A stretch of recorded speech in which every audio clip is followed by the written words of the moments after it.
About 2 to 3 minutes.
Hey everyone, thank you so much for joining us at today's Design Thinking 101 workshop.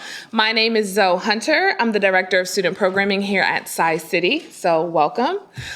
Before we get started, I just want to take a moment to recognize this land as an expression of gratitude and appreciation to those whose territory we reside on, and as a way of honoring the Indigenous people who have been living here for time immemorial. Before we dive into this amazing presentation, just a few housekeeping things. One, Tsai City really honors feedback, and so in front of each of you, there's a feedback form to be completed at the end of this workshop. Please take about 2 minutes to complete it at the end. If you have to cut out a little bit early, please complete it and leave it. We'll be sure to gather it. We just really want to make sure that the offerings are meaningful to you all and effective. Additionally, if you have a question, the audio from this workshop will be recorded, and so please just hit the button on the mics in front of you. The light will turn green, and it'll allow you to speak into the microphone so that the audio can be captured. And lastly, there is a sign-in sheet going around on both sides of this room. If you have not signed in yet, please do so. If you did not register, please just fill in your information on the lines provided. Any questions? Wonderful. So this workshop is part of our Innovator's Toolkit series, which is a series of 101 style workshops dedicated to giving you the fundamental skills for innovation and entrepreneurship. Today, as you can see, we will be discussing Design Thinking 101, and that will be presented by Kelly Weish. Kelly is a second-year MBA student at Yale School of Management. Prior to coming to Yale, Kelly graduated from the Wharton Business School at University of Pennsylvania and worked in fashion merchandising for J. Crew and Target. Kelly also worked in innovation and product development for Duke Energy, developing new programs around renewable energy, electric vehicle charging, and home energy efficiency. This past summer, Kelly worked at IDEO, a lead human design consulting firm. Kelly is excited to share her diverse work experience and show how design thinking can produce effective and innovative results for businesses and communities. Kelly? Thank you. Hi, everybody. Hello. How are we doing? Let me make sure my mic is... Can you guys hear me? I know this is for recording too, so we'll check with sound. Thank you, Zoe, for that introduction. I'm super excited to talk about design thinking with you guys. I've gotten to work in a couple different industries, and so I'm hoping to share all of those experiences. So really my goal is to share my experience and make design thinking very tangible and applicable. I'm sure all of you guys are coming to this workshop with different goals, things you want to learn. So this is a success for me if everyone walks away with a couple nuggets of how you can apply some of the things that we talk about today to what you're working on or to thinking about jobs. So I'm going to share my experience, go a little bit deeper than Zoe's introduction. But before I do that, just to kind of get everybody warmed up so we know who we have in the room, it would be great to do quick introductions. If I could just get your name and what brought you to this workshop. So if there's something you want to learn, if there's something you're working on, that's helpful for me because I can try to throw some examples to different things that people are interested in. So we'll try to go quick because I know we only have an hour, but I think this is important. Do you want to start? And we'll go around and then come this way. My name is Myra. And if you want to maybe use this good chance to practice with the mic. You gotta hold it. Yeah, you gotta hold it. So my name is Myra. I work at the School of Medicine, and basically what drove me to the workshop was curiosity, first of all, and also working on some personal new endeavors. Is this one working? You gotta push and hold. I am. Okay. All right. I'm Sam. I'm currently actually a business analyst, and I've recently been on a product solutions team, so designing new products. So I want to be able to get ahead of the curve in design thinking because I know we're going to start that soon. Awesome. Great. Hi, everybody. My name is Rachel Clark. I work at BIC. I just started there, and prior to that, I was a business analyst at the company that Sam works at, also doing some things with new product development. Maybe we'll jump down. We'll give you a second. Hi, I'm Paul. I'm a PhD student in political science at Yale. I'm interested in policy innovation, and I know typically design thinking is used for like innovative goods and services for businesses, but I figure policy could use some innovation as well. All right. Hello, everybody. Austin Moe. I'm a student at University of New Haven, industrial organizational psychology graduate student, applying some systems thinking and design thinking to my coursework, so just here to learn a little bit more. Hi, I'm Sandra Denal. I don't really know why I'm here. I'm just interested in learning more. Yeah, I dragged her along. new ways of thinking. Great. Hey everyone, I'm Jordan.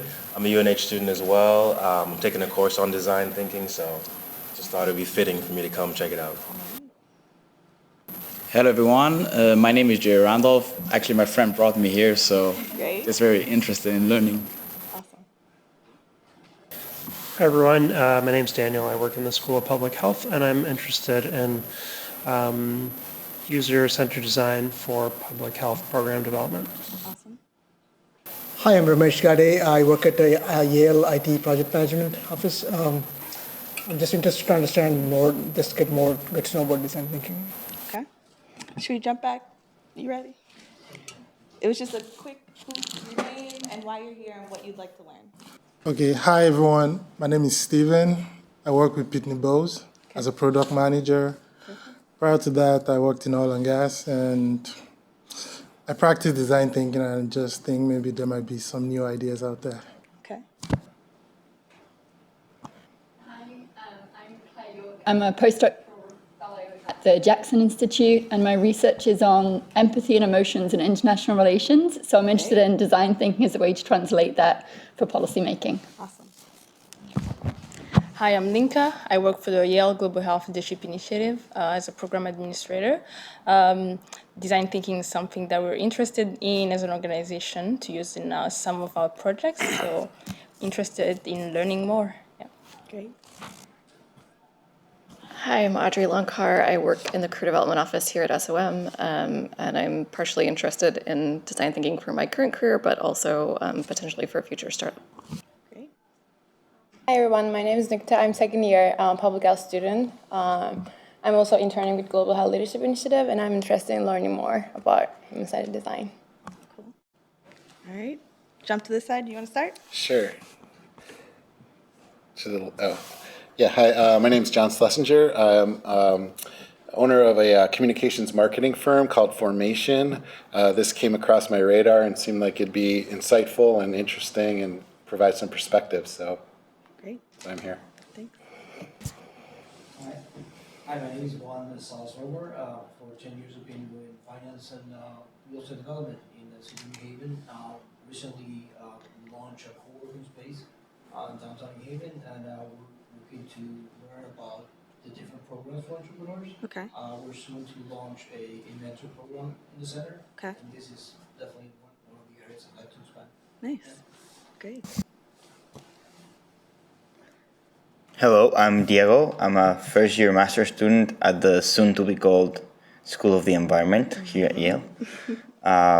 I'm interested in energy and environmental innovation, and therefore this fits very well. Great. Welcome. I know you guys already. Should we skip around? I don't want to skip Katie. We're all important. Katie works for Tsai City as well. Do you want to go? Hi, I'm Selena. I'm a first-year MBA here, and I'm working on a startup with Ada and another person as well, centered around mental health.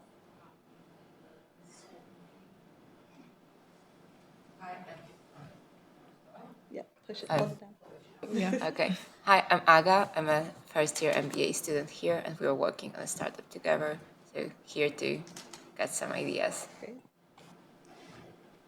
Hi, my name is Kaylee Bechtold. I'm the Director of Programs at the Global Health Leadership Initiative out of the School of Public Health, and we integrate design thinking into a lot of our programs. So also interested in what other people are doing across campus and across the university. So interested to see how you guys incorporate design thinking also. Cool. Hi, I'm Marcia Schwartz. I'm also from the Global Health Leadership Initiative. I'm the Director of Operations, and I'm here to learn more about design thinking and how we are using it in our programs to better articulate it and also see it into the field operationally. Hi, I'm Daniel, and we're from the Tsai City Accelerator, and we want to learn design thinking because we think it can help create a lot of solutions for our startup. With him in Tsai City. Hi, I'm Kayla. I'm a student at Gateway Community College, and one of my colleagues let me know about this workshop, so that's why I'm here. Hi, my name is Giovanni Delgado, and I work at Yale University, and I'm here to get more information for my baking career. Hi, my name's Hannah. I'm here because I'm interested in bringing design thinking to a startup that I'm working on. Awesome. All right, thank you guys so much for bearing with me, or all of us. That'll be very helpful as I go through the workshop, and also kind of ties into the whole spirit of design thinking, which is trying to understand who your audience is, who you're tailoring your product or your message to, so it can be a better fit. Okay. All right, so a little bit about me. Zoe mentioned this summer, I'm a second-year student at the School of Management. This summer, I had an opportunity to intern at a company called IDEO. IDEO will come up a lot in this presentation. They're definitely one of sort of the groundbreaking companies and thought leaders around design thinking. Sorry, are we good on? It should be, yeah. Okay, just check. Sorry, guys. There we go. Okay. Okay, we want to make sure this is recorded for our accelerator participants that could not be here today. So IDEO is pretty well known in the world of design thinking. I worked at their consulting firm this summer and got to work with a couple different corporations on corporate venture projects that they're working on. So how do you innovate within an existing corporation, which was an interesting challenge versus doing kind of a one-off project. And also helping people innovate. So IDEO, in addition to their consulting business, has a collab where they collaborate with different small organizations around a problem that a lot of people are trying to solve. They also have IDEO U, which is all about teaching design thinking principles similar to this workshop. They have online courses. They do workshops with corporations who might want to do a retreat around design thinking. And they have a IDEO.org arm that works just with nonprofit organizations. So they do a lot of different things. And later in the presentation, I'll give some resources on how you can get a sense of all the different ways to learn about design thinking through IDEO that are out there that you might want to tap into. But before working at IDEO and coming to business school, I was working at a utility, Duke Energy, which is headquartered in Charlotte, North Carolina, and I was on their product innovation team. So a similar product development role. We were developing new businesses for the utility. Essentially, the thought was that usage of energy is stagnant or decreasing over time, and if we really want to be competitive, the utility needs to think of new businesses that they can profit from outside of just selling energy. So our group, we ideated different things that could work, we tested it, we talked to people, we tried to figure out if it would work. A lot of things we had to kill, and some things succeeded, and that ultimately made up the work that our team did and how we contributed to the profits of Duke Energy. So I learned a lot about how to do this work in a very risk-averse culture. So design thinking doesn't just happen at shiny, fun design firms. It also has to happen at large, old firms with people that maybe aren't familiar with design thinking. And so how do you adapt these tools to different environments to really get the most out of them, even when it might not be the perfect fit, when you're dealing with people who are very risk-averse and want to make sure they know how everything is going to go before they put their money into anything. Design thinking can be a big challenge. So I want to start with IDEO's definition of human-centered design because I find that this is kind of a good jumping off point for where design thinking is starting to go, which is exciting. So IDEO defines human-centered design as a creative approach to problem solving that starts with people and ends with innovative solutions that are tailor-made to suit their needs. And so I really can't emphasize that starting with people part enough. It seems simple, but really taking the time to talk to people, not just before you do something, but as you're doing something, to be strategic about the way you talk to people, how you engage with them, the questions that you're asking, being open enough to discovering things that you didn't even think about before you came to people to tell them your idea. So this requires a lot of empathy. I know someone mentioned empathy earlier. If anyone's done the Strengths Finders test as a part of the school management class, it's similar to like a Myers-Briggs personality test. Empathy is one of the things that you can be strong at, so it's also one of the things that maybe you can be weak at as a person, but I think building empathy through human-centered design is a really great way to get a sense of what it means to be able to see things through other people's eyes and to apply that in a business sense. Outside of just how we think of empathy in caring, it can also be really valuable when you're trying to come up with a new idea and test if that idea resonates with people and if it'll be successful.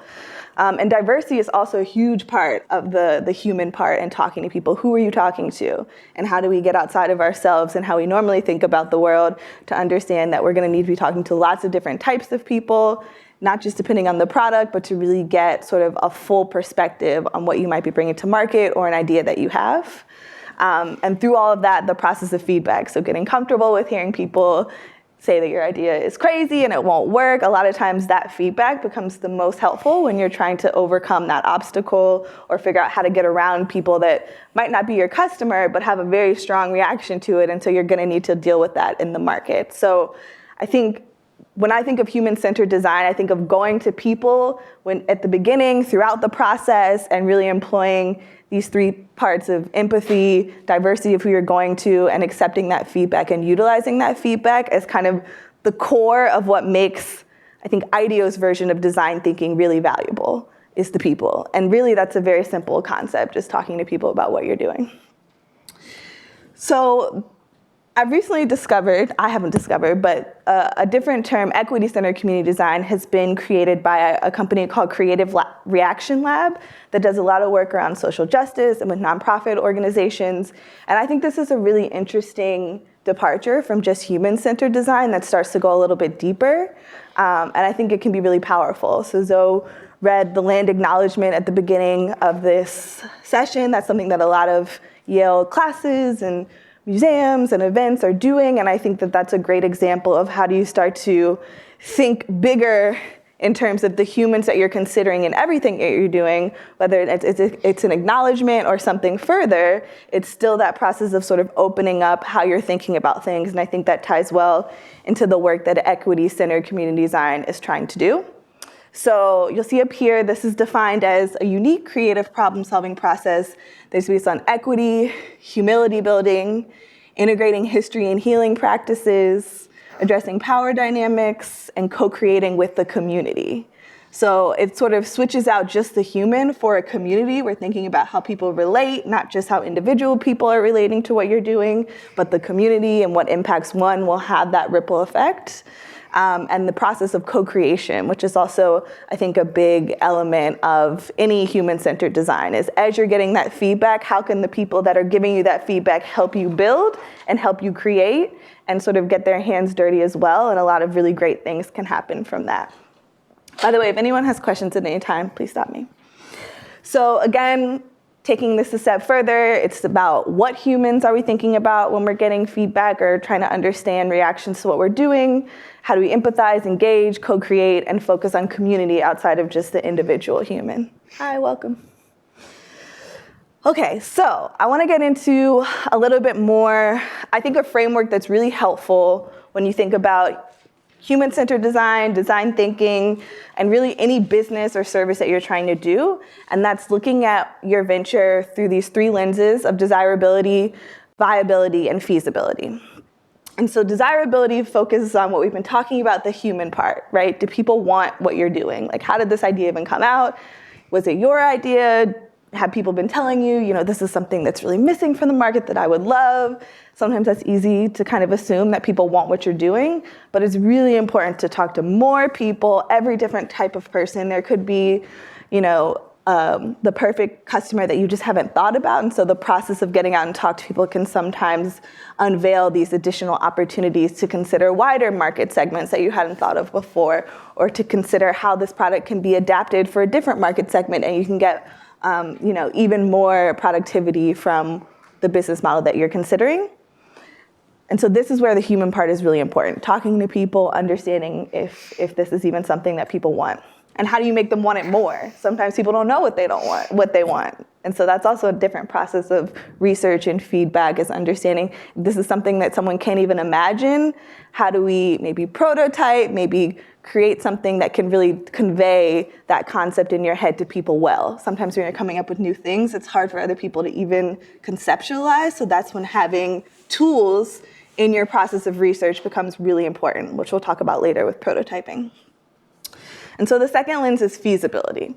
So this is kind of where technology comes in. Can it be created? Is this something that I'm thinking of in my head would be great, but really is going to take 10 years of research and development to get the technology ready and a lot of money? So this idea of what's the required investment to actually do this? And how does that stack up against, this is a really great product that I know everyone's going to want in the market. Maybe it's more worth it to put more time in on the development side to get it. If you're not seeing that, maybe you want to think about a different way of making this feasible that will require less investment. So this kind of gets into technology, prototyping, figuring out what you're using to create this, and iterating along the process. And then the last one is viability. So does it make business sense? Is this going to make money? When I worked at IDEO, my role was a business designer. So most of my work fell into this category of like building out a business model, rough back of the napkin, but just so we can get a sense, if we're charging this and it costs this and we sell this many, like, can we actually make money off of this? So this is happening before you've gotten deep into the weeds of how much your material's costing and how much what you're building and the cost of that. It's kind of a back of the envelope estimate of, based on two levers, revenue and costs, do I think that this has the potential to be a solid business? And so again, these are tools when you're at the beginning of forming your idea, or maybe you're rethinking a major aspect of what you're doing and you want to understand, okay, if I make this change, is this still a viable business model? So I think that this Venn diagram can be very helpful in understanding how all three of these come together. So you'll see if you have desirability, yes, people want it, but it's not feasible, so it's just desirable, and maybe it's viable from a business perspective. You're kind of in that ideation phase, right? You haven't really figured out how to make this into a business, how to make money off of it, but you know the people want it, and you know that maybe the technology exists to do it. If you know the technology exists and you think that you have a business case, but you haven't done anything talking to people about do they want it, you're kind of in this implementation phase. I think this is moving away from human-centered design. It's just trying to fill a need in the market without really understanding this is something that's valuable and going to be successful. And then if you're just thinking about what people want, and you know that it's feasible, but it doesn't make business sense, you're kind of in an inspiration space, right? So how can we actually make this tangible, bring this to market, and make it more concrete? So I think that this framework really helps at any stage of the process that you're thinking about. And I think that it would be a great opportunity for us to do an exercise within this framework of desirability, feasibility, and viability. So what we're going to do is we're going to use Post-it notes, which are a staple of design thinking. So we're going to get you guys active. And because we only have 3 colors, what I want to do is pick some large problems that we're going to brainstorm around different solutions for. And so I came up with a couple examples that I'm curious if people feel particularly passionate about. We're going to pick 2 or 3, and I want to make sure they kind of speak to different markets. Someone had a comment about design thinking a lot of times being about corporations and products and services, but I'm definitely going to get into the examples later of how this can apply to the public space, government. So the examples I have, the first one is how might we fix the broken US healthcare system? How might we improve learning outcomes in classrooms? How might we eliminate single-use packaging? Or how might we make fast fashion more sustainable? And I should also mention how might we is a typical phrase that we'll use during brainstorming to kind of open up the floor for different ideas. So it's just a helpful way of phrasing a question. And when you're writing Post-it notes, you can also use how might we sort of in a response to one of these questions. So does anyone have a problem that they're excited about, that they want to make sure we include? Healthcare, education. I know we have a forestry student, so single-use packaging and sustainability. Yeah? I researched pay inequality, so I'd be interested in it. Okay, all right, we're adding a new one, pay inequality. Someone else had a hand up? How we're going to feed the world organically. Okay, feeding organically. Do you have any other ones? Okay, well, I like those, and I like the fact that they came from you. So we'll have one about feeding the world sustainably. Did you say organically or sustainably? Either, I guess. Okay, why don't we combine that and say, how do we feed the world and eliminate single-use packaging? Because I think those two things kind of, so in our process of feeding the world, let's eliminate single-use packaging. And then you have to remind me of yours again. Pay inequality. Pay inequality, that's an important one. So we have feeding the world and single-use packaging. Can I get some volunteers that want to come up with ideas around that one? Hopefully whoever had the idea would be a volunteer. Yeah? This is just which prompt you want to come up with ideas with and Post-it note on our board. Starting just education programs on what sustainable agriculture is. You don't want to do the idea that you suggested? Well, yeah, but that would be a start, right? We're not brainstorming now. We're setting up for the exercise. Okay, so raise your hand if you want this color Post-it note, which means that you are going to be brainstorming around how to feed the world sustainably and eliminate single-use packaging. Yeah? Okay. So you guys are blue, and I want to, at the end, kind of show how you can use different colors of Post-it notes strategically to kind of get a sense of the results. Here you go. Anyone else? Thank you. Let me give you more. You look like you'll have a lot of ideas. All right. Thank you. You want that one? Okay. All right. So let me remind, and I'll pass out Sharpies at the end. All right, so blue is going to be our food sustainable problem. Okay, and then we have pay inequality. Who wants more blues? Yes. And if you change your mind later, you can come get a different Post-it note if you're not feeling inspired on your idea. Okay, pay inequality. Who wants to talk about pay inequality? I know you do. All right. Here you go. Anyone else? All right, everyone else, y'all are just going to get the last problem. All right.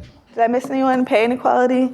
I'll come bring you more, or you guys share if you have a lot of ideas. Pay inequality.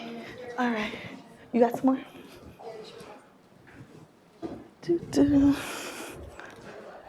Here you go. All right, and for our third problem, let's just pick, do you want healthcare or fast fashion? Who's left? Who doesn't have Post-it notes? Raise your hand. All right, do you guys want healthcare? Let's do healthcare. I like healthcare. Yeah? Anyone else have an idea? Okay, all right, cool. And then we'll get into it. So you guys are like a light blue / gray. Here you go. Thank you guys. You guys are being helpful. More. And then you guys can share. Let me know if anyone needs more Post-its. Oh, and you. Let me not forget you. Does anyone with light blue have extra Post-its? Just rip off a couple. We'll share. Because you need Post-its and you need. Okay. So generous. All right. Okay. Yeah? I'm fine.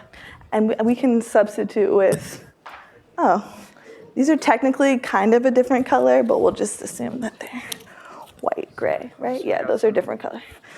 I didn't want to give you guys the boring white ones, but.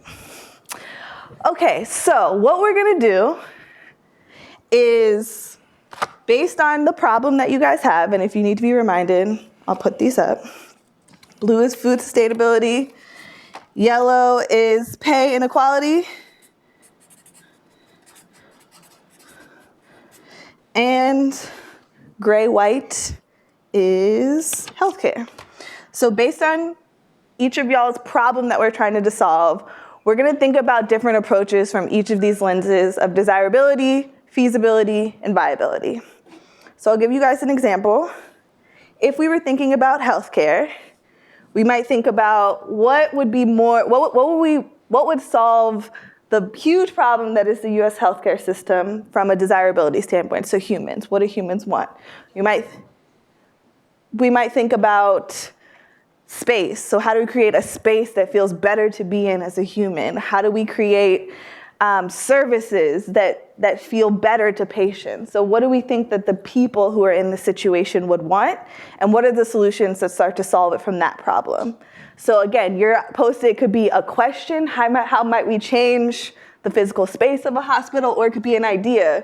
Let's paint murals on the ceilings of hospitals, which I think was one of the IDEO projects of working in a hospital, right? People are looking at the ceiling all day, let's do that. So whether it's an idea or a question that starts with how might we, think about how you would approach that from a desirability perspective. From a feasible perspective, we might start to think about technology. We might start to think about the way things in the healthcare system currently work that's either not feasible and could be improved, or that we want to change in a totally different way. So how do I know we had a group that came through the accelerator that had technology that could identify patients much quicker when they came in. And so that was a way of making it more efficient. So what are the things that, from a feasibility perspective, we start to think about? How do we change the way things function? How do we change the way the current system is operating to make it better? And even if you don't know if that technology is possible yet or even existing, this is the time to just brainstorm and think about what technology would be amazing for this problem. And for those in healthcare, try not to use my examples.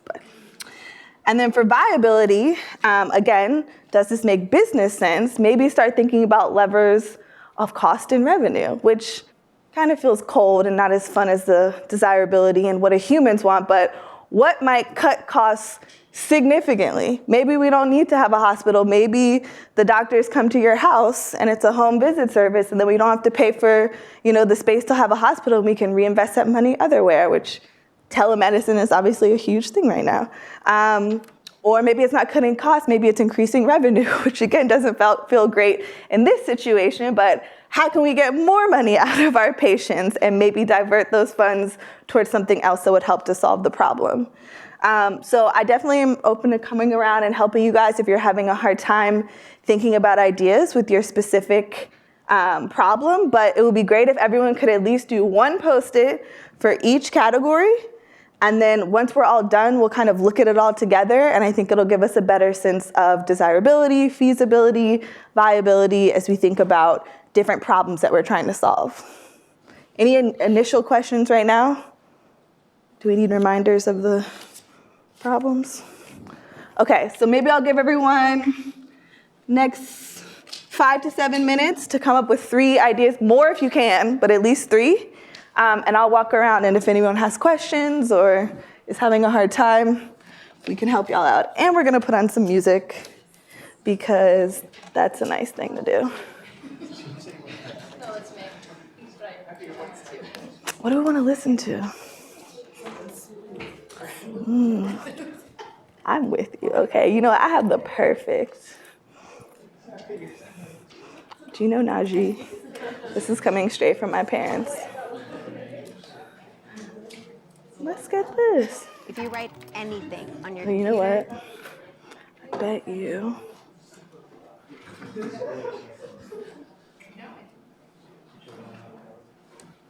Did he mute it? Oh wait, it's muted. Yeah.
I'm coming back to you. I'm so sorry. Everyone got their Sharpies? You got your writing tools? Do you want a different color? Yeah.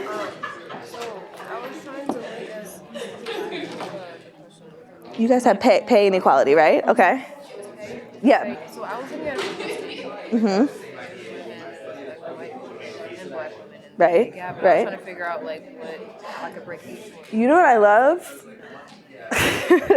This breakdown, I think, gets right to the human side of that, right? It's like, what does pay inequality mean for a white man? What does pay inequality mean for a black woman? Is it the same solution? You know, so maybe in the desirability category that's about the human part, one of the ideas is like, how might we fix pay inequality in different ways for different people?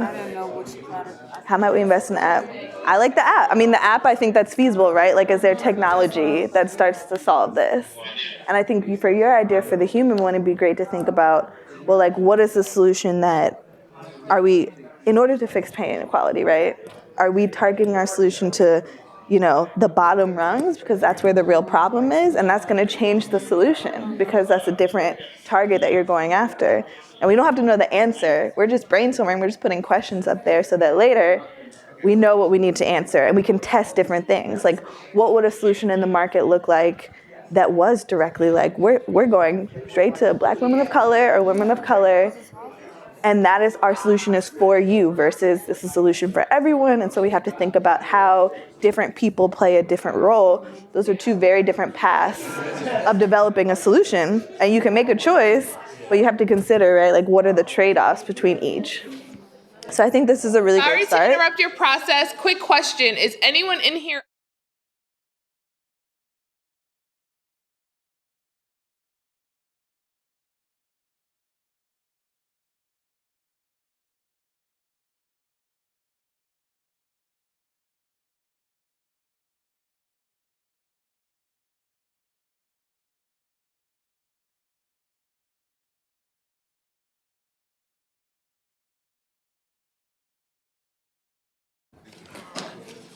This one is yours. Like the business part of it.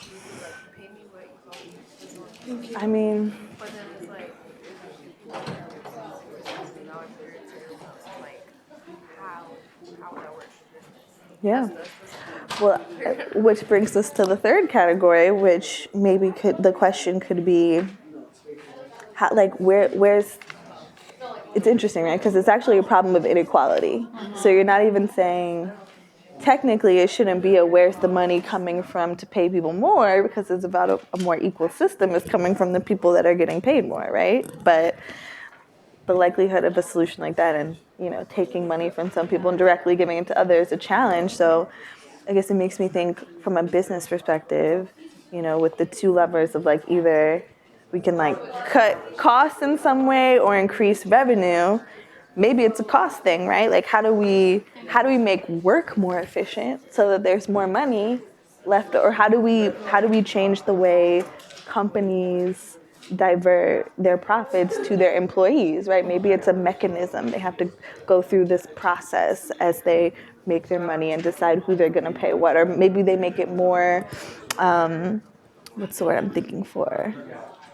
More clear to the public, right? They're more transparent about how they're divvying their money up between different people. I think that's been a big reason why we would know that the pay gap exists, is people are being more honest. I think it's the more that I ask the question, the more it makes me upset because why isn't it equal to begin with? It's like even if you're like lowering off like okay, Yeah. making more money, so it's still not equal. Yeah, I feel you. And I feel like when we talked about the equity center design, I think that would be a really great specific lens to apply to this problem, because it in answering that question of like, why is it like this in the first place, you start to get at the power dynamics, right? So if you were just doing a human-centered approach, you're kind of treating everyone, if you go talk to all these people, you're kind of treating everyone like, oh yeah, I want everyone's opinion the same way. I think where equity-centered design kind of takes a departure is like, we understand that there's a different power dynamic between,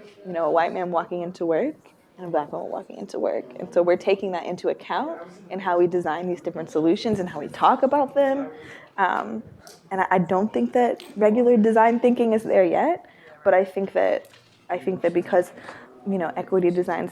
equity-centered community, what I'm talking about. It really came about in work with social justice organizations, nonprofit organizations, where that aspect of the work is critical, right? It's not about someone else coming in and saying, here's the design. It's about like someone else coming in and asking the questions of like, what's going on here? What's the situation? What do people need? Taking themselves out of it, thinking about the community. So I've been really interested in where that's going. It's pretty new. Yeah, of course. I wasn't really focused on that part, but then it like came up to my attention, Mhm. which is pretty interesting. I don't know. I feel like with the desirability, I'm stuck between desirability and viability because, like, from a business point, it's like, I understand where it's going. So, like, how can I charge somebody? Say, like, if because I bake. So, say it's okay. I got 2 people, and it's like, what do I pay them? Like, how can I split it up equally? Or like, what is considered fair to somebody? Because one person might think it's not fair, and one person might think, oh, Yeah. no. And I think, so there's so much in that. I think the biggest thing is that all those questions are okay, right? They're good. The purpose of this exercise isn't to come up with the answer, it's to come up with more questions and maybe some ideas. Maybe we think we know a solution that could be good. We haven't talked to anyone, we haven't tested it. So at this point, ideas are ideas, and if you have questions, like I would write down these questions that you're having and put those up, and then that way when we talk through it, we have kind of a full picture of all the different ways that people are thinking about things. How might we? And you can just put HMW for short. I will be right back. You look like you were, did you need question, help? You done? I'm wondering if we should also reflect on feasibility and viability now, or is it just throwing ideas? I think the whole exercise is throwing ideas, but I think even when you're thinking about feasibility and viability, it's a good avenue to think about different solutions to a problem. So it's not always just starting out with what do I think people want, but it's also what is currently happening that's not working from a feasibility or desirability perspective that maybe I can think about how to redo or do differently. And even if, we don't know, we haven't tested anything, we don't know if the technology exists, and we also haven't done a business model, once you start doing those things, this is like a great place to start of what are the questions that I have around this problem. Like as I've been talking to people, a lot of it is questions. It doesn't have to be just ideas. Like how might we is a question. So maybe you're just putting a list of all the questions you have about can you actually do this? Does this technology work? Who do we have to talk to do this? How much money will we need to make in terms of revenue cost to actually get this off the ground, right? So questions are also okay. I think what I'll discover is that the desirability part is always the easiest one to think about what do people want, and it's good to force yourself to think about the other categories. Yeah, of course. All right, you guys doing okay? Okay. You guys? All right, I'm coming back to. Okay, I'm coming back to you. I'm sorry, I got distracted. How did you do? Oh, I just did I might have got mixed up feasibility and viability. But just for the feasibility, more the farm to table, bringing that partnership with the farmers that would obviously Exactly. Yeah. Maybe cut costs in terms of all the transportation.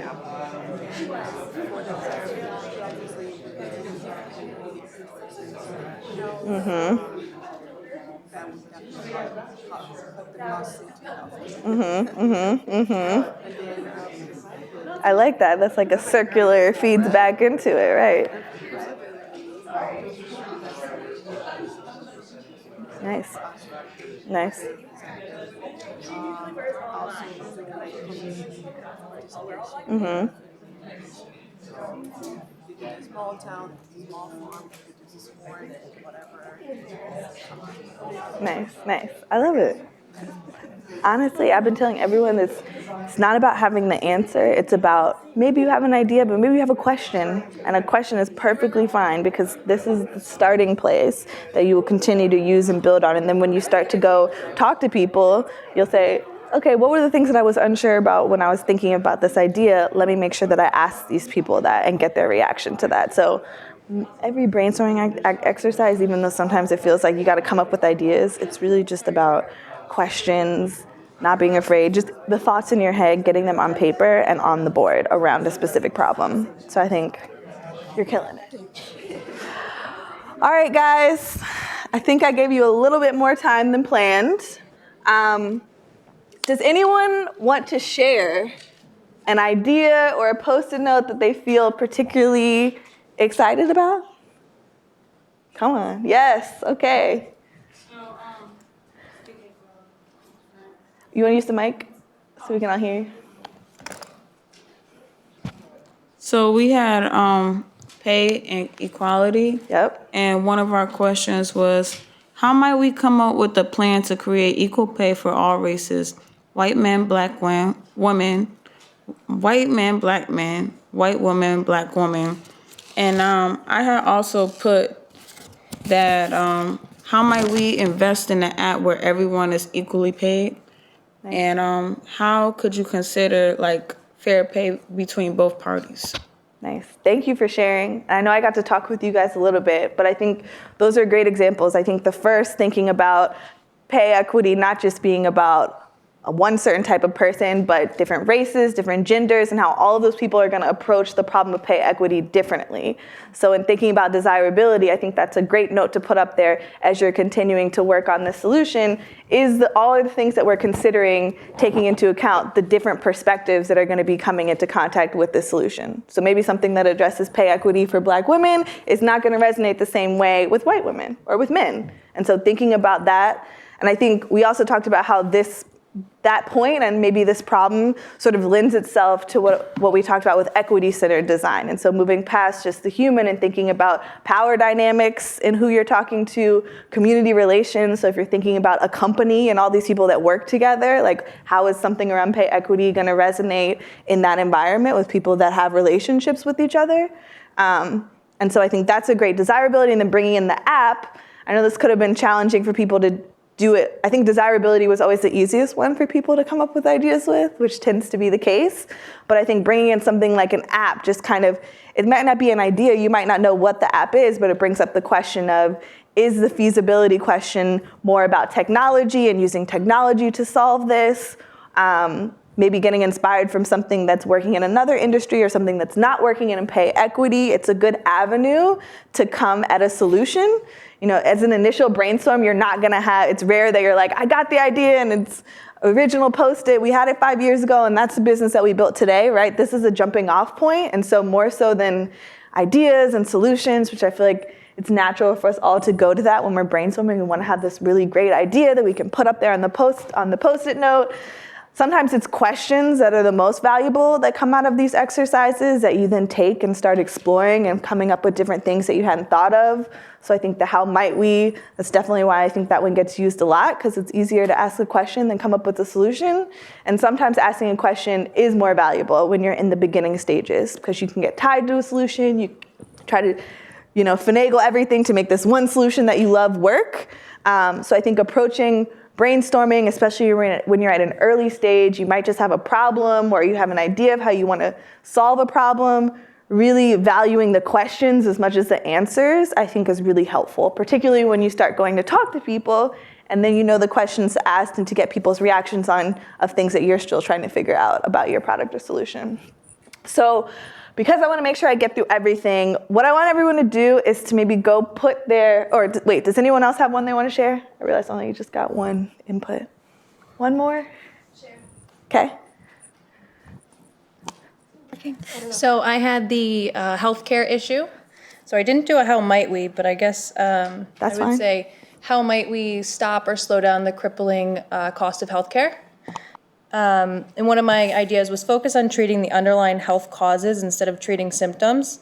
So instead of saying like, you have this chronic disease, here's a medication that will treat your symptoms, for the rest of your life, let's actually focus on what's causing this issue. Very nice. One thing I really like that you did is that you specified stop or slow down. And that could even be like 2 categories, right? Like what are the ideas of things that would stop versus slow down? Maybe you make a connection between something that does both, and through that process of exploring those 2 approaches to this problem of improving healthcare or sort of increasing issues with healthcare, you start to kind of focus in on what's more feasible, stopping it or slowing it down, and what does that look like? And so, yeah, I think all of these are really, really great examples. Does anyone have a question? Anything they struggled with this? Something that's not clicking? It was purposely kind of a challenging exercise, the feasibility and viability. So what I want everyone to do quickly, if we can, is to just put up their Post-its in each category. We're not gonna have time to read them all out, but I really just wanna give everyone a sense visually of all the Post-its on the board together. And hopefully it sticks to this white dry erase board. You don't think it'll stick? We'll see. I think there's something about Post, let's see. Okay, they're sticking, and I think it has to be vertical. Like there's something about the weight of hanging it. Okay.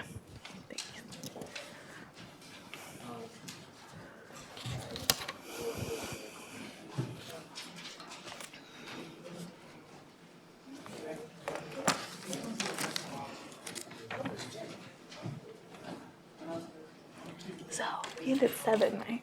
Okay.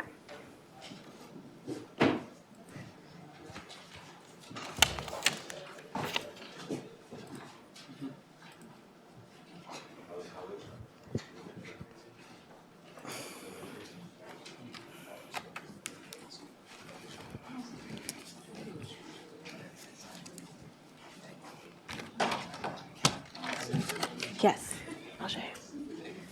Go this way. And you make a right, and they should be on your left-hand side. Hey, Kristen. Good.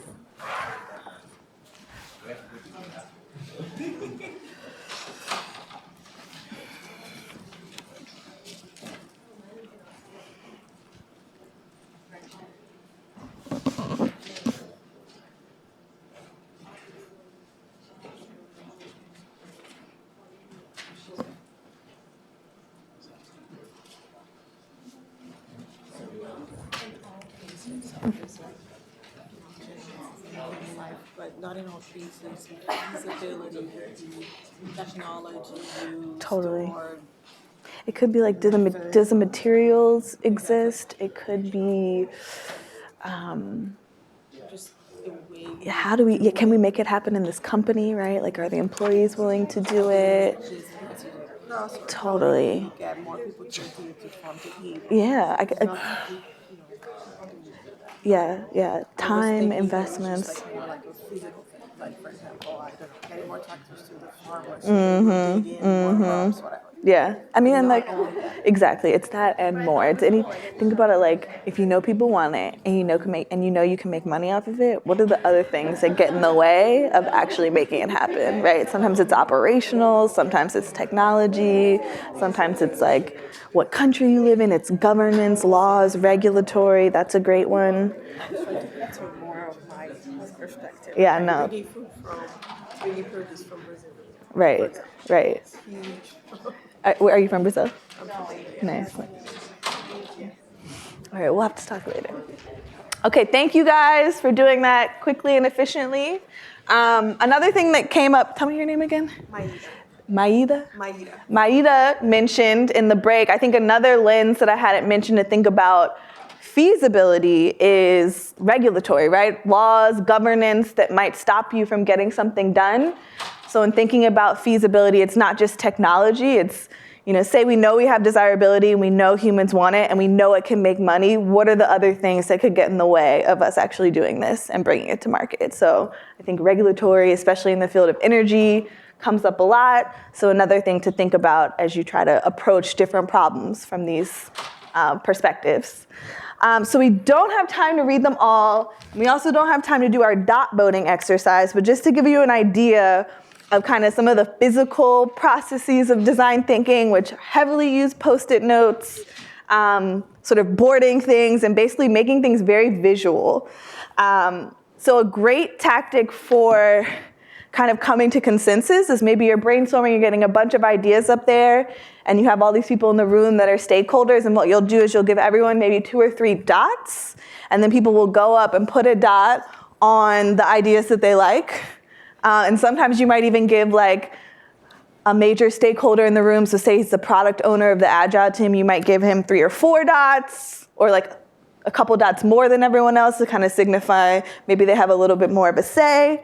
And so people will come up and dot vote, and then everyone will back up and kind of look at it, and you'll just get a very visual sense. Even maybe you'll see the one that has all the dots, but maybe like there are a couple more that it's clustering around. And another tool is, before you do that, you might cluster the ideas, say, oh, all these 3 seem similar. We're gonna put these together.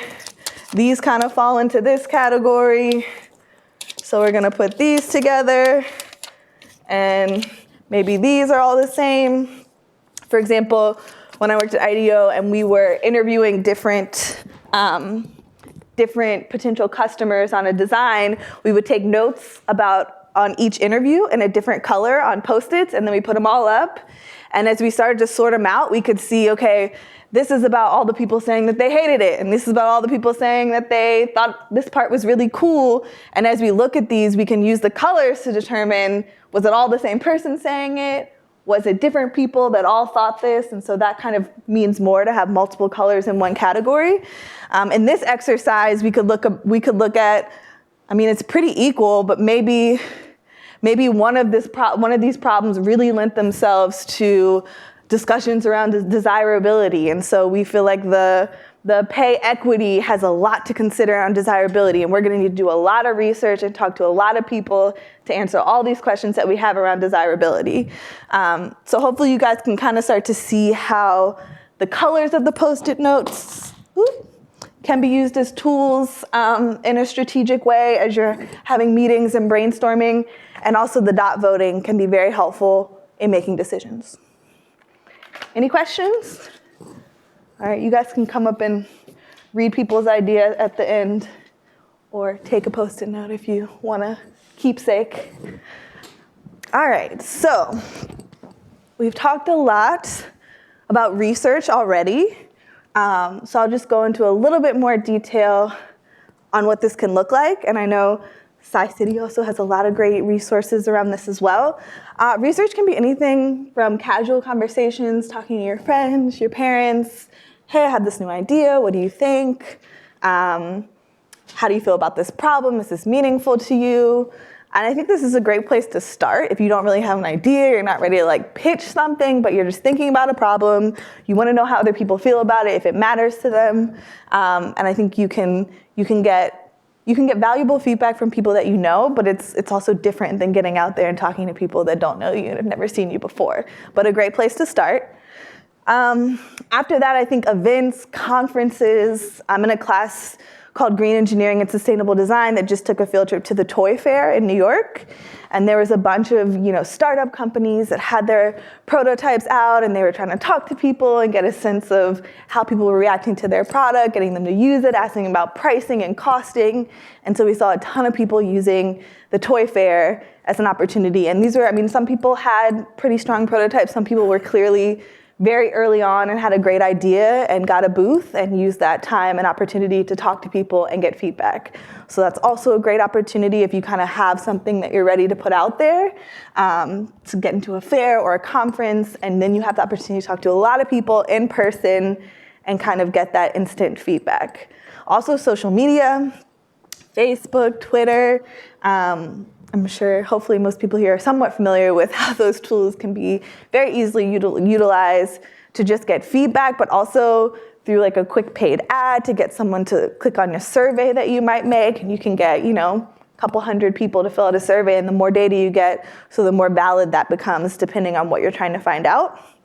And then there's paid research. So as I mentioned, I would say like putting an ad on Facebook kind of paid. You paid something to get people to click on it. There's also, in my job over the summer, we did a lot of Skype video sessions with people.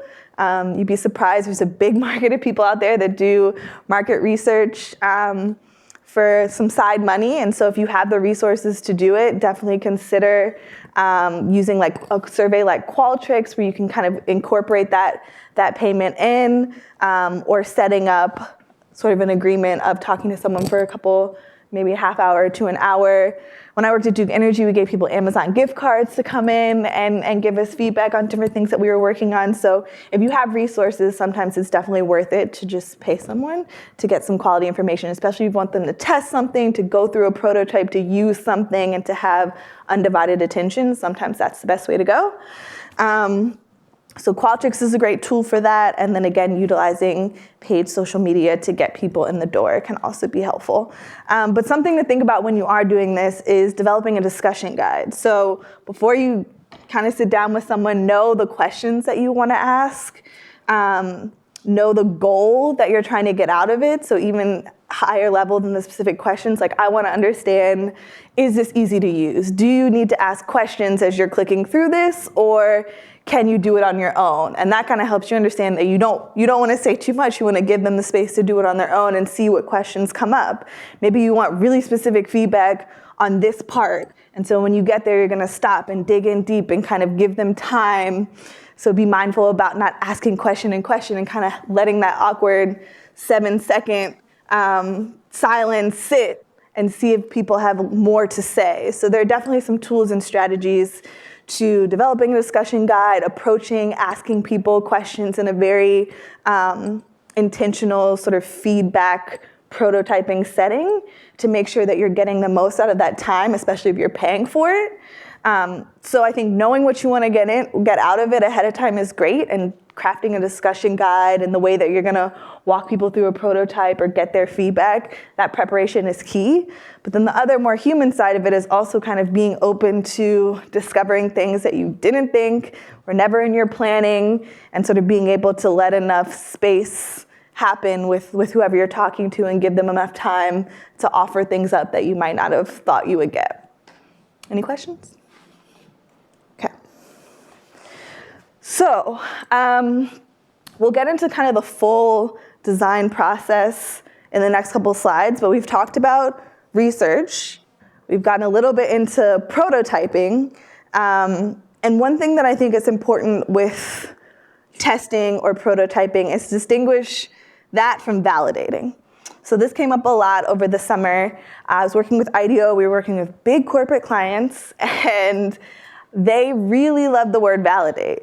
They wanted to validate everything. And so to them, it kind of meant, let's eliminate the risk around making this decision by spending a little money, doing some research ahead of time to get a sense of how people feel about this, and then making the call with confidence of, this is definitely going to work. Let's do it. We've done some testing. We think we know exactly what it is. We've de-risked this. We're ready to go. I think that, again, sometimes you have to adapt design thinking approaches to the company that you work for, the amount of money that you're going to spend on an investment. Sometimes it really needs sort of that validation before people are willing to pull the trigger. But I do think it's important to differentiate sort of this approach of, let's do a little testing to make our decision and then go down the pathway that we've chosen, to, I think, the more design thinking spirit of testing and prototyping, which is an iterative process, right? You are doing a constant iteration of what you're working on through getting feedback from people, and then applying that feedback to what you're doing, whether it be the prototype, whether it be the strategy of how you're rolling out your product. That consistent getting feedback, even after you launch, and continuing to tweak is a huge part of design thinking, and setting up your business or your enterprise in a way where you can do that and you have the flexibility to do that. So I'll talk about some processes that I think really lend themselves to this iterative process of, we're testing, we're talking to people, and then we're applying that to what we're doing, and then we're going back and testing people and applying that to what we're doing, so that we're constantly iterating, we're constantly adapting to what our users need. I think a lot of times this lends itself to software, but I really think that it applies outside of this. And I think that idea of being agile and being open to feedback and continuing to improve is a really integral part of design thinking. Any questions? Okay, so some examples of prototyping, because I think a lot of times you just think of physical prototypes, and it's important to understand that there are all different types of things that we want to prototype as we're putting something in front of people and asking them to give us valuable feedback on what we're showing them. So it's anything that will convey the concept that you have in your mind to someone else effectively. And this is in order for them to give you feedback. So you don't have the app built, but you want to draw, very basic screens of what those app pages are going to look like that gets across the function of the app as reducing pay inequality. How are we going to do that in the app? We're going to draw up a couple screens that just give you the general idea of what our approach is to get your thoughts and feedback on how that works. Or especially if you have an app where there's a different side, there are different users that use different interfaces. So you might want to show distinction of this is what the driver's login will look like, and this is what the rider's login will look like, and this is a quick way to do that.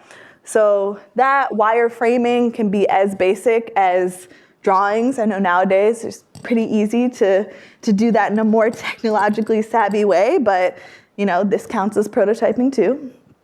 And then physical prototypes, I think most people are familiar with them, but you can use foam, you can use paper, you can use something that's totally not the material that you're going to use to get a sense of the form, the shape, how someone holds it in their hand, how big it is compared to other things. It's really nice to give people something. So I think prototyping with materials that are cheap and easy just to get something made and get a sense for yourself and the people that you're testing with is a great approach. And then experience prototyping, I think, is really interesting. So maybe we're not designing a product. Maybe we're designing a service or an event, and we want to get a sense of, is our idea, our concept that we think is so awesome really going to resonate with other people? Or how can we make it resonate more? Trying to create some sort of simulated experience. So you see up here, they have someone kind of like fake driving in a car that they created. Maybe they're trying to, get that experience of how are you sitting when you're driving? Like what are your arms doing? Like creating that in a way that just kind of gets to the point quick and simple. I have no idea what their experience prototyping here, but just guessing. Or you see down there the use of VR. So if you had that technology accessible to you, how do you utilize VR to get people to experience a space and give you feedback that's valuable to what you're working on? Doing like pop-up events or what's the word that I can, pilot programs. Like how do you make something that maybe is a big launch small, and you can learn a little bit through that before you really scale up. I mean, that's also a way to prototype with an experience, just kind of changing the scale of something that's a little bit more achievable that you still feel like is going to give you a lot of insight and lessons that you can apply to the bigger thing that you're trying to do. So again, it all goes back to just trying to convey what you're doing well and effectively. It might not be full fidelity, but it gets the concept across, and using that to get feedback and put that back into your idea and what you're working on so that it's better and it's more effective in the end. Okay, so I said I was gonna try to put it all together. So here I've put up two of the 1,000 different approaches to the design thinking process that you will find.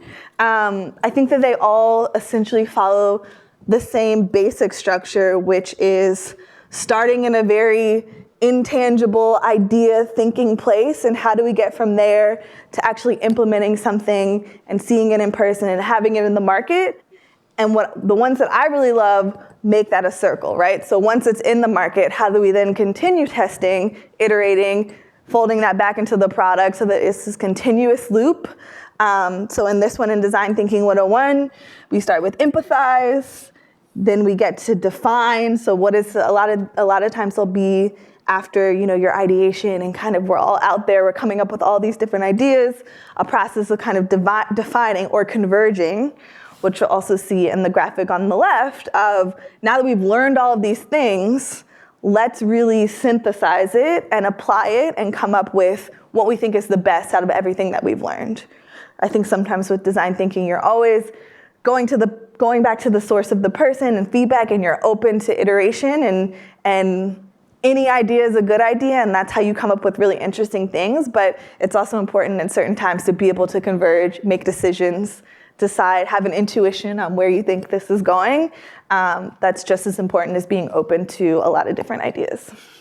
So again, we start with empathize, to define, to ideate, then we get into prototyping, then we're testing with the prototype, implementing, and then coming back through the circle with what's ever in the market to kind of continue iterating that and developing it.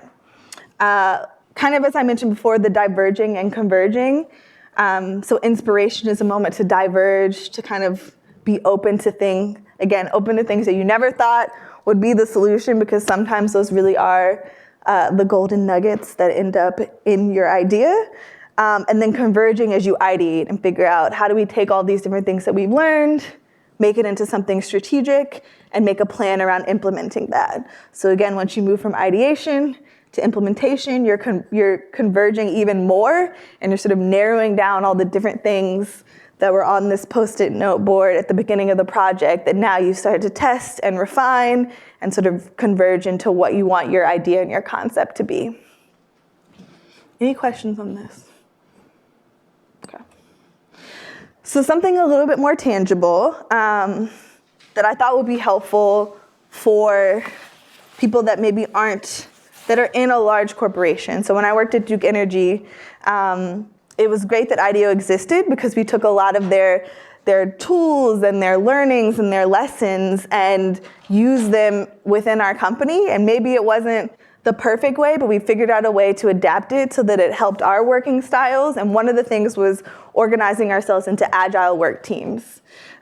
So for anyone who hasn't worked in an agile framework, there's trainings that you can get on being a product owner, which is a very sought after position for a lot of business school students graduating. It pays very well.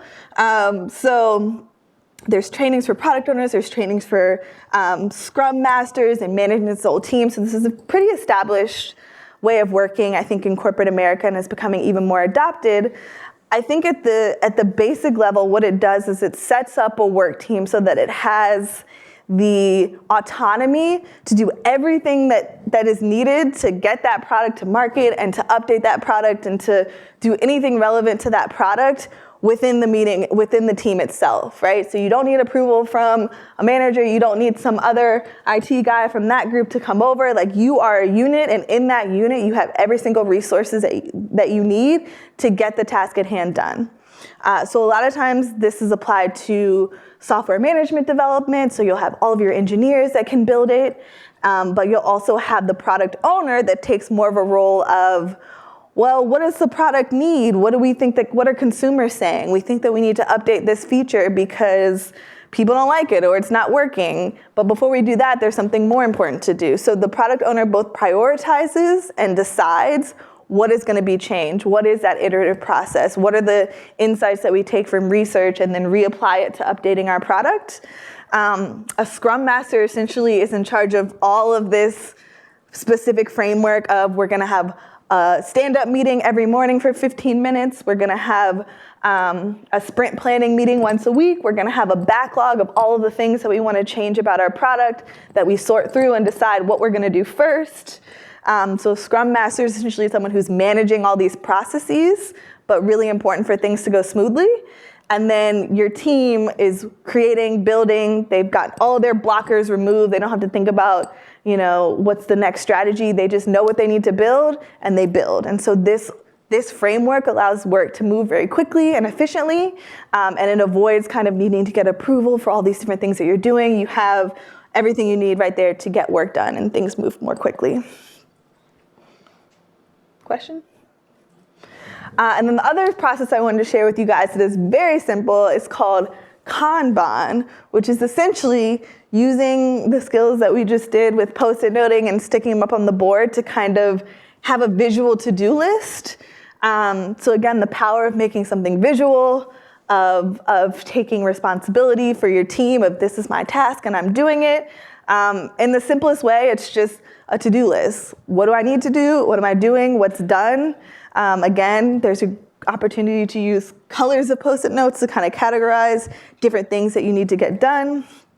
Some, I guess, rules of Kanban or general principles, being able to visualize these tasks, manage the flow, having explicit policies, having feedback loops of what's getting done, and limiting the things that are your work in progress. So how do we get things done quickly and make sure that there aren't a bunch of things that are just sitting in our need to get done list that aren't getting done?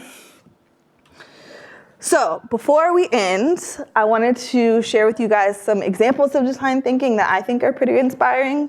Hopefully we can share this with you guys. There's some videos in here that I don't know if we'll have time to watch, but you can watch them later. But just to give you a sense of like, what is design thinking in action? What are some examples? At least these are ones that I think are great. So the first one is the Willow breast pump. I don't know if you guys have heard of this, but it won the 2017 Core 77 Design Award, a bunch of design awards. And it was essentially, I think, one of the first times that designers of a breast pump really talked to women about what they wanted, which is kind of shocking. And I think, again, the fact that that resulted in such success of the product, such acclaim for the product design. A lot of the principles were having different parts, having it be wearable, having it linked to an app where you could get data and information back from it. I think, maybe I'll go through them all, and then if you guys have a video that you really want to see, we can go back. But again, I think getting back to that human part, who are you talking to, and how are you continuing to iterate this design as you talk to different people? Again, something that seems really basic for a product that is for mothers, but I think kind of shows how much development happens in this world outside of design thinking that really doesn't take the consumer's perspective into account enough, especially in the beginning stages of design. Another example that I really love was IDEO did a project where they redesigned the voting machines for LA County. So the whole goal was, how do we make these more accessible? We know everyone votes, young people, old people, able-bodied people, disabled people. And so the whole point of the design was, how do we be the most inclusive as possible in pursuit of making voting as accessible as possible. And so for this project, a ton of the research was going to the polls, sitting there, figuring out all the different things that happens that kind of keeps people or really challenges people in being able to understand what they're even voting for. And then taking all that information and really translating that into a physical design, which you can imagine required lots of testing with lots of different people to end with a final product that they were confident would be more accessible. And I think LA County did a video that I think is interesting to see how so this was an IDEO project as well that they worked on, but it's interesting to see how, the local county kind of praised this new design as something that was going to be politically really significant for them. Let's see if I can get it up.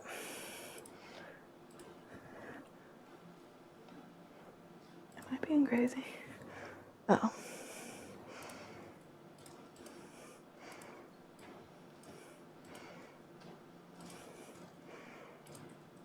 Okay, here we go. Oh wait, we can watch videos, right? He just said no music. Voting in Los Angeles County is about to get much easier. In 2020, you will have many voting options. Traditional polling places will be replaced with fully accessible vote centers that will be conveniently located throughout the county. You will no longer be limited to voting at an assigned polling location on Election Day. You may vote at any vote center near your home, work, or favorite park, and voting will begin 10 days before Election Day. Our new accessible and secure ballot marking device allows voters to use the same device to mark their ballot. It features a user-friendly touchscreen, a tactile keypad with headphones to listen to an audio ballot, and a dual switch or AB switch for use with compatible assistive technologies. You can select your language, change the font size, and adjust the contrast for easy viewing. The ballot marking device allows you to mark and review your selection and make any changes. Once you are satisfied with your selection, cast your paper ballot directly into the secure integrated ballot box. Vote Center staff will be available for assistance. You also have the option of using the new interactive sample ballot. Okay, we don't need to watch all that. So yeah, I think to me this is an interesting example because it has such different implications in terms of being more accessible in terms of number of locations, but considering the different people who are coming to vote, the hearing capabilities, seeing the font size, the different colors in the background, right? So think about all the research and processes that went into not only identifying that as something that needed to be considered, but then figuring out what the solution is that really works and works for different people. And so again, it can be more than just making money. It can be about a solution that's better, makes society function more efficiently, and really takes into account humans in the way that I think that the world should.